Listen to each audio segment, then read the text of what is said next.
আসসালামু আলাইকুম রাহমাতুল্লাহ। সম্মানিত দর্শক শ্রোতা ভাই ও বোনেরা, গুরুত্বপূর্ণ একটা বিষয় আপনাদের সাথে শেয়ার করব। মহিলারা মসজিদে জামাতে নামাজ পড়তে পারবে কিনা এই নিয়ে আলোচনা করব। আপনাদের অনেকেরই জানার আগ্রহ থাকতে পারে যে মহিলারা কেন ঘরের মধ্যে পড়বে, মসজিদে গিয়ে কেন পড়বে না। তো বন্ধুরা, মহিলারা মসজিদে পড়বে না, ঘরের মধ্যেই পড়বে, এটাই হচ্ছে বর্তমান সময়ের বিধান। ইজমা এর মাধ্যমে এই বিধানটা এখন প্রযোজ্য।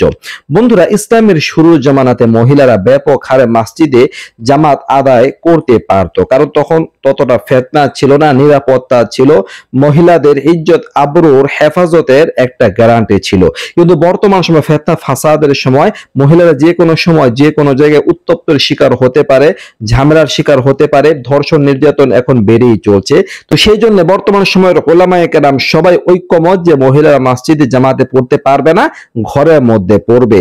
আর ইসলামের যে চারটা দলিল রয়েছে, একটা হচ্ছে কোরআন, একটা হচ্ছে হাদিস, একটা হচ্ছে ইজমা, একটা হচ্ছে কিয়াস। ইজমা অর্থাৎ ঐক্যবদ্ধতা। যদি যুগের ওলামায়ে কেরামগণ, অধিকাংশ ওলামায়ে কেরামগণ কোনো বিষয় যদি ঐক্যমত হয়ে যান, তাহলে ওইটাও একটা বিধান হিসেবে সাব্যস্ত হয়। তো দর্শক, আরো একটা বিষয় যে সাহাবায়ে কেরাম রাদিয়াল্লাহু আনহুমদের জামানা থেকেই কিন্তু এই বিষয়টা প্রযোজ্য হয়ে যায়, অর্থাৎ তখন থেকেই তারা নিষেধ করে দিয়েছিলেন মহিলারা যেন আর মসজিদে এসে জামাত না পড়ে, মহিলারা যেন ঘরের মধ্যে নিজ নিজ ঘরে একা একা পড়ে। তো এইটাই হচ্ছে মাসালা। মূলত ফিতনা ফাসাদের আশঙ্কা অনেক প্রবল, এই কারণেই একেবারে যেন ফিতনা না থাকে নির্মূল করে দেওয়ার জন্য এই বিধানটা সাব্যস্ত করা হয়েছে।